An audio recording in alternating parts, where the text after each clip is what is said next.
Welcome to the Urban Agenda, produced by the Community Service Society of New York. I'm David R. Jones, President and Chief Executive Officer.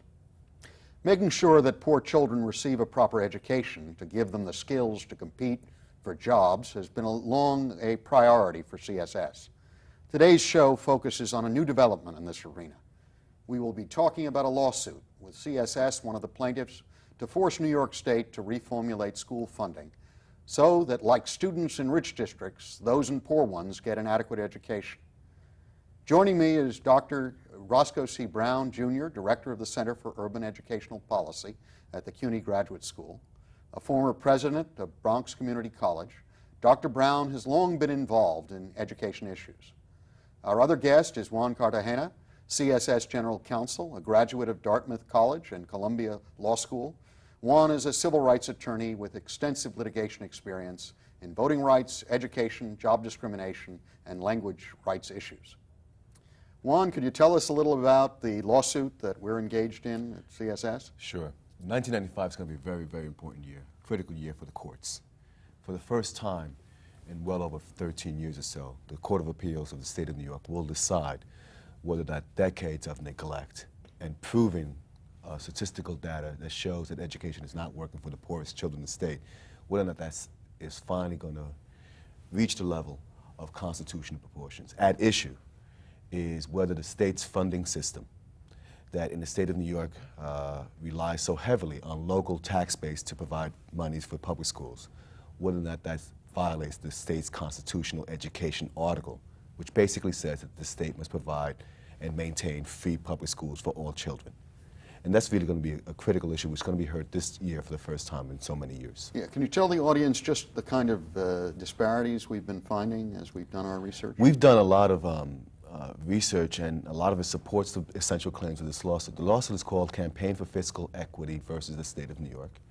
In the campaign, which is a coalition of organizations, virtually every major education advocacy group in the city is represented, including, of course, CSS, as you mentioned. The disparities that we've seen in New York are disparities over time, that is, from the last time the Court of Appeals looked at this issue seriously, which was in 1982. That is, we are deteriorating in terms of educational attainment and educational outcome from 1982 to present. And we're also seeing wider gaps between New York City's educational attainment levels and those of the suburbs and areas outside of New York City. It's a combination of those two which I believe allows us to have some hope that the Court of Appeals will let this lawsuit go forward, because for the state of New York is fighting us vigorously. They are basically saying the lawsuit shouldn't even be heard because there is no violation of this education article of the Constitution. We think that there is, and that the gaps have grown, like I said, over time, and once you compare it vertically, so to speak, between city and upstate New York. Roscoe, will you tell us, the audience, a little about the CUNY Center that you lead now? Well, as you know, I was president of Bronx Community College for some 16 years. I was also president of the 100 Black Men, a major advocacy group, for about 8 or 9 years. Right.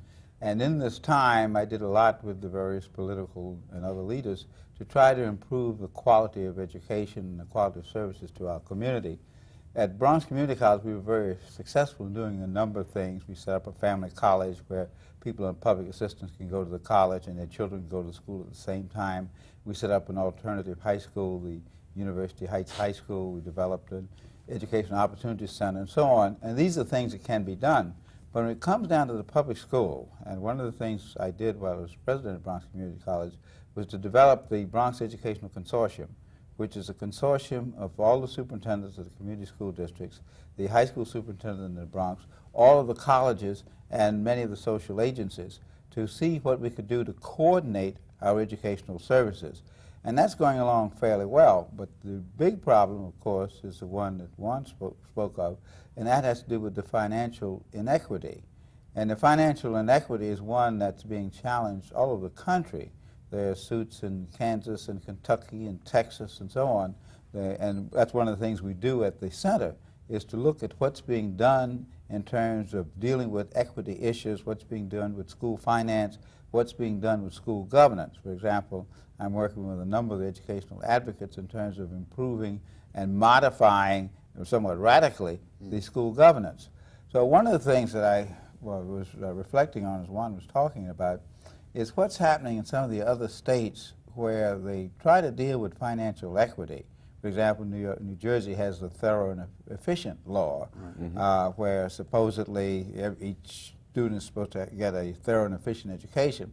The question there becomes the question of definition. So much so that, as I'm sure Juan knows, much of the legal talk in this area is going toward what they call opportunity to learn standards. They're saying, regardless of equalizing the finance, if the opportunity to learn isn't there in terms of equal facilities, in terms of equally qualified students, in terms of having the programs that are the same in the various schools, then the state, the local school district, is at fault. And what they did in Kansas City, as you know, is to spend over $1 billion refurbishing facilities, bringing in magnet programs, etc., which unfortunately are being challenged in the Supreme Court. And it goes back to the same argument. The local community is responsible, along with the state, for providing education.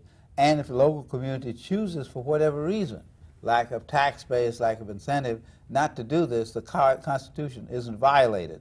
What we're now saying is that the Constitution, the 14th Amendment, guarantees you full citizenship rights, full opportunity standards, and if the opportunity isn't there, regardless of the antecedent, the state has to develop a remedy. How do we cope with the argument that we hear from conservatives all the time that really money doesn't matter, that basically a one-room schoolhouse with an earthen floor can educate just as effectively as Stuyvesant High School, for instance? How do we deal with those? Well, first of all, you deal with it with common sense. Anybody who has any knowledge about education knows that if you go to a school where the books are 35 years old and the plaster's falling off the ceiling, you can't do as well as you go when a school is well taken care of and have adequate books, and that's a function of money. The other thing is there's a tremendous amount of research that indicates that money does make a difference. There have been literally hundreds of studies looking at various comparisons of school districts that are funded one way, school districts that are funded another way. In New York State, for example, it's so absolutely ridiculous to even talk about the fact that money doesn't make a difference. In the upstate, in the wealthier communities, in the Westchesters of the world, you have guidance counselors 4 or 5 times the number that you have in the city schools, with students who don't need that kind of help as much as they need it in the city schools. The argument, which is frequently used, and our current mayor is using that, is that yes, the New York City schools have plenty of money because they're wasting on administration. What is not said is that much of that administration is related to the necessity of providing data for agencies that fund you in the special programs, because New York City, being an open city, has more students in need than others. So it's clear that you can refute it both on common sense, but more than that, you can refute it on data. Clearly, there needs to be administrative reorganization in any district. Any large bureaucracy can be reorganized. But the fact is, there is not enough money. When you have one guidance counselor to 3,000 kids in one particular district, and a ratio of one guidance counselor to about 600 kids in another district, and you find that the tax base varies in those districts, the tax rates vary, the funding is inequitable, you've got it. The simple figure is New York City has about 37.5% of the students and gets about 34.5% of the money from the states. So that, how much money would that mean if it was equalized? In terms of New York City, I think it would mean several hundred millions of dollars. I don't know the exact even number. that insignificant or relatively insignificant shift. Because, as you know, education is the main contributor to the state's contribution to education. Juan, we've been hearing that part of the new Republican contract for America, there's now talk about further cutbacks in education, and actually elimination of the Department of Education has been suggested. What do you think that would have as an impact on the advocacy community and the legal advocacy? Devastating. Unfortunately, it's very difficult to mount these lawsuits, and both of us, all of us here know that. The handles that we have, so to speak, on the constitutional clauses, both state and federal, are worded in such a way that we can't guarantee these suits are going to be successful. most of the fight here is political. It's political pressure. It's pressure to ensure that our representatives in various levels know the importance of education for our respective communities. The problem with the contract on America is that the focus is on congressional action, and many times they can virtually do what they want once it's done properly. Our ability to try to challenge those mechanisms by claiming that it would violate a constitutional provision, at least on the federal level, those doors have been shut to us since the middle 70s with decisions that have said that education is not considered a fundamental right in this country. So that's one of the difficulties, and that's one of the most depressing things about this movement today. Where do you see the intersection, because of another field you're well versed in, which is language rights? Where do you see the intersection between language rights fights and the question of bilingual education and what's going to be happening now? There's a activity all over the place, so to speak. We get hit on virtually every front. But one of the things about language rights in general is that the country is always interconnecting the issues of language rights and either fostering the development of additional languages or increasing the stereotypes, increasing discrimination against people who speak other languages, at the same time that it gets worried about immigration matters. Those two are always linked. So that we have the Proposition 187s, California movements. Not too far after that in time, we will see more attacks on these kind of programs. I think, however, that the data, if you look at this objectively, clearly show that people want to learn English. I'm sure Dr. Brown could tell it better than you and I can. If you were to open English classes for adults in any level, you're going to get overwhelming response in anywhere in the country where you have the immigrant communities. So I think those issues are important, but we will see that with the fact that most people want to learn English, we'll have that fairly well under control. I think, Roscoe, that many parents and just ordinary New Yorkers are concerned about how they're going to go about fixing public education. Without going into where do you think the real switch points are in terms of trying to rehabilitate the education system in New York? Where should people start to focus their attention, bother their politicians? Where do you think we should look? I think the first place we should look is governance. Governance and finance go together, because once you get the money, it still has to be used in an appropriate fashion, and the governing body, the Board of Education or the community boards, are the ones that determine how that money is spent. Another part of the play in New York City has to do with the teachers' union and the supervisors' union, because with good purpose, and I know when the teachers' union started, my children were held out of school to support the teachers' union. But what has happened is, in developing teacher rights, sometimes pupil rights have been overlooked. For example, an administrator needs flexibility in assigning his teachers, flexibility in determining how they are going to be utilized. If the regulations are too stringent in terms of being able to do a variety of tasks, then you do not have that degree of flexibility. And then beyond that, you have the question of accountability. Accountability is a two-edged sword. On one hand, you say you're going to relieve someone or fire someone if they don't do the job without a hearing. That certainly is wrong. On the other hand, if the hearings can drag on 3, 4, and 5 years because of a variety of technical points in the contract, that also is wrong. I also believe that school governance needs to go closer to the school level. I don't believe that 7 people on the Board of Education can determine what's going to happen in any one of the 1,000-odd schools in New York City. I also believe that there should be some level of community involvement in terms of a community school board, but even there, it should not be using the money to provide central functions by the community school board. Those functions should go back down to the school, and because schools are different, there may be different expenditures on various services, whether they be guidance services or art services or computers in various schools. The other part of that, which what we're doing at the Center for Urban Education Policy, has to do with training people to make policy. We have a grant now from NYC where we are working on Education Policy Training Institute to bring parents and teachers and administrators and board members together to determine what is policy, what are the factors that go into making those policies, and what do you do in terms of what you call unintended consequences, because many policies, well intended as they are, end up having consequences that are really deleterious to education. One of the things that I think all our viewers are aware of is there's a major struggle going on between the Chancellor Cortinas, and the Mayor about how far back the schools can be cut in terms of financing. And then the mayor wants to take over and run the school budget from City Hall, which is the absolute worst thing Well, to tell be us done. tell us why. Why do you think that's the worst thing? The reason why it's the worst thing is, first of all, the people at City Hall are not educators and do not know the priorities. But beyond that, if it's done in a unilateral fashion at City Hall, they can appoint people, they can cut programs, they can add programs without regard to real need, but in response to political need. And I'm saying this regardless of whether the mayor is Mayor Dinkins or Mayor Giuliani. It should not be, the budget, the education budget should not be controlled by the mayor. Certainly the mayor has some input into that by his or her representatives on the Board of Education. But for them to have the control really is a very counterproductive activity.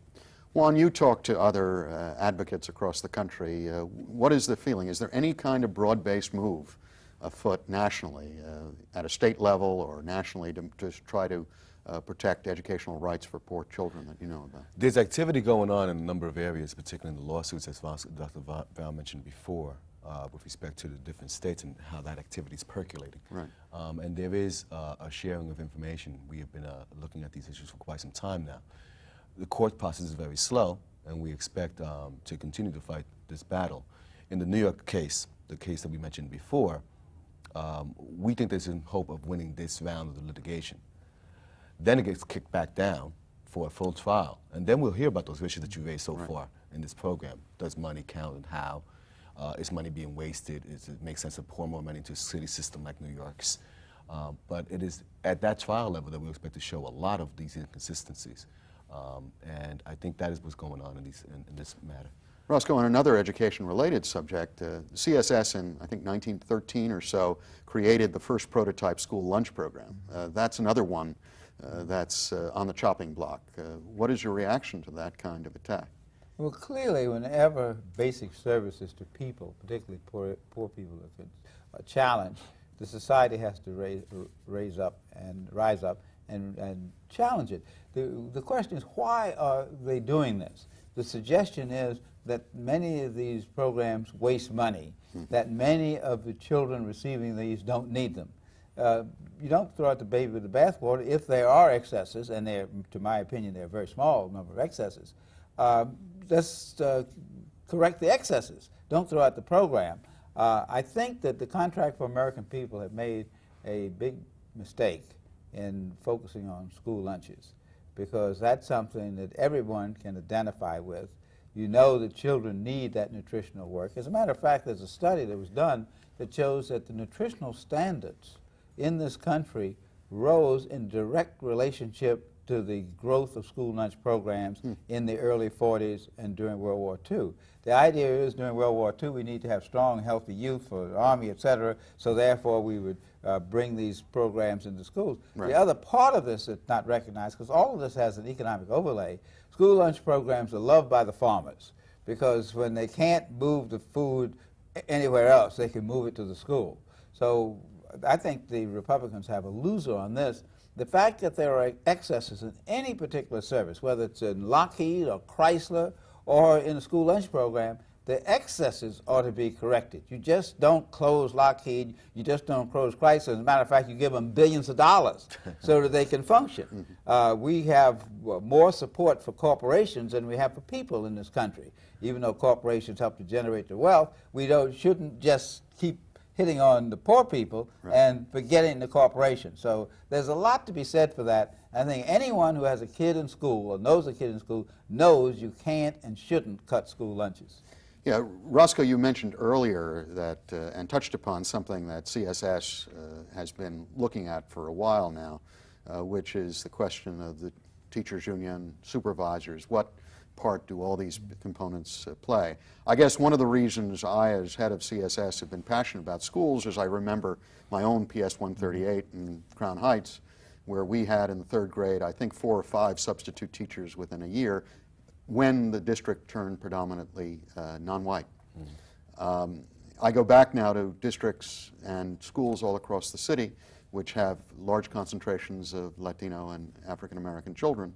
And I find even worse problems seeming to emerge of high concentrations of substitute teachers, of no math and skilled teachers. What, is this still going on, or is this just my own hobby horse? Let me tell you how it's still going on. Right. The Center for Urban Education Policy has completed a study comparing the performance in reading and math of the top 20% of the schools in the city and the bottom 20%, looking at some 50 so variables. Right. And what we found is that the variable that accounts for 68% of the difference is the number of low-income pupils in the schools. Right. And that relates to the fact that the schools are older, that they're less well taken care of, that they have more inexperienced teachers, they have more substitutes, that they have poorer books, and so on.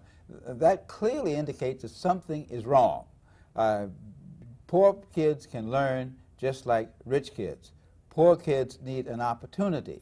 If you don't provide that opportunity by having a good, clean, safe building, having well-prepared teachers, having adequate budget, having adequate books, they will fall behind because they're climbing a steeper mountain. So it is still the case. I must say this, that Sandy Feldman, the President of Union, understands this. Right. Her problem, of course, is to bring her members along, because a teaching job is not an entitlement. The reason why you're a teacher is because you believe that you can communicate something to the students. And therefore, true enough, you shouldn't be abused by an autocratic administration, but at the same time, you have to have some flexibility in the way in which you work. What I've found is that using school councils that involve teachers and parents and administrators working together, recognize that this is a peer activity. Different folks in that paradigm have different responsibilities. It is a parent's responsibility to see the child gets up and gets out and gets to school and has whatever they're supposed to have. It's a teacher's responsibility to deal with the needs of individual children, not as a block, but relating to what their particular needs are. The administrator's responsibility is to see that you build a team of teachers and parents, and I say students, because students have a great insight into what might be right or wrong. What you got to do is to ask a kid in school, what do you think about Miss or Mrs. So-and-so's teacher? They'll tell you in a minute. Right. And so we need to have that. Further, because teachers are overburdened with class sizes upwards of 38 and so on, we need to do something in teacher development. We need to spend money on teacher development, and not just money above what we already have. We need to reorganize the school so that during the school day, certain teachers can work together to help improve their skills. And finally, we need to enter the information age. The number of computers in our schools, except where you have very aggressive administrators who are able to get IBM and Apple to give them computers, is a shame. We just are not in the information age. Juan, actually, the computer issue came up in some of our data that we submitted. Some of our data was showing the major disparities between these districts on computer technology and the ability to have these resources there for the students, definitely. And that information was given to the Court of Appeals in the case as well. And also, of course, we see traditionally, you look at library services in these schools virtually disappearing in the poorest neighborhoods. See, the suggestion is that all this can be done by volunteers. This really is ludicrous. First of all, many of the people in poor neighborhoods, even though they may want to volunteer, do not have the technical skills all the time because they are raising their families, etc. So what we need to do is to increase the awareness of the rest of society of this inequity, because eventually it is in everyone's interest to have a high-quality education. You shouldn't have to go through 56 high school graduates to select someone to work at New York Tel or 9X or whatever. You need to have this education system beginning at preschool to work up so that you don't have to have these crash programs in the 11th and 12th grade or in the community colleges to try to get people ready. True, we do a good job. Our job training programs and our technical programs in the community colleges are top-notch. We basically, at Bronx Community College, we literally double the learning power, the earning power, rather, of students. The average salary of them coming in is around $12,000. When they graduate, it's around $25,000. That can be done. That can be done in computers, into technology, into health services, into business services, etc. You shouldn't have to do it just there. Right. You should develop a level playing field from preschool, kindergarten, right on through, and it should be a team effort. I want to emphasize that for anybody who's viewing. Education is a team effort. Right. Education is too important to be left to educators, it's too important to be left to parents, it's too important to be left to legislators. Which brings us full circle, Juan. When you finally win the suit, What it's happens? going to go to the legislature. Of course it is. And what- Of course it is. It has to. But of course, we saw what happened to Jim Florio, the former governor right. of New Jersey, when he tried to implement a court decision which would have equalized school spending. Mm-hmm. It led to his ouster, and some people actually trace a large part of the Democratic Party's problems to that initial occurrence in New Jersey. But of course, there is one thing to be said. When you make social change, you have to understand how you make social change. I don't agree with the Supreme Court's with all deliberate speed. Yeah. But the question is, how do you win a victory? For example, the Republicans are in this. They're going to jam this contract for America down to people's throats. They're not going to win because they're trying to do too much, too fast. So one of the things that Governor Florio will admit, he was doing the right thing, but maybe he should have phased it a little easier. But one of the things that you mentioned before about the inequities and having people know that, Right. not too many people know the fact that you mentioned before here in New York City, that we have 37% of the population, we get about 35, 34% of the state aid. Right. We also are not aware of the state portion of our education dollars because New York, like a number of the other larger cities in the state, is a dependent school district. Our school budget comes from City Hall, and we pay less attention to our state representatives to try to get us more aid and more potential perhaps to who's in City Hall and what they can do. And the problem there, of course, is that New York apparently ranks 33rd of all the states in its contributions of direct state aid to public schools because at least 53% of all the monies in public schools comes from the local tax base. Right. And that's the problem. We see the problem in New Jersey, we see the problem all over. And people have to understand these inequities. They have to understand not only the horrors that you see about in the paper, but that some of those are directly related to how the state prioritizes education across the board. Well, one thing I do want to Roscoe, bring up... I'm afraid we're going to have to close. We had a great discussion, and thank you both. For generations, public education has been the doorway to a better life in our society. That door has been shut in poor neighborhoods. While students in rich districts enjoy computers, state-of-the-art science laboratories, and well-stocked libraries, those in nearby but poor districts have to struggle with outdated books and crumbling facilities. Is this fair? Is this just? Is this American? For the Urban Agenda, I'm David R. Jones. Thank you for joining us.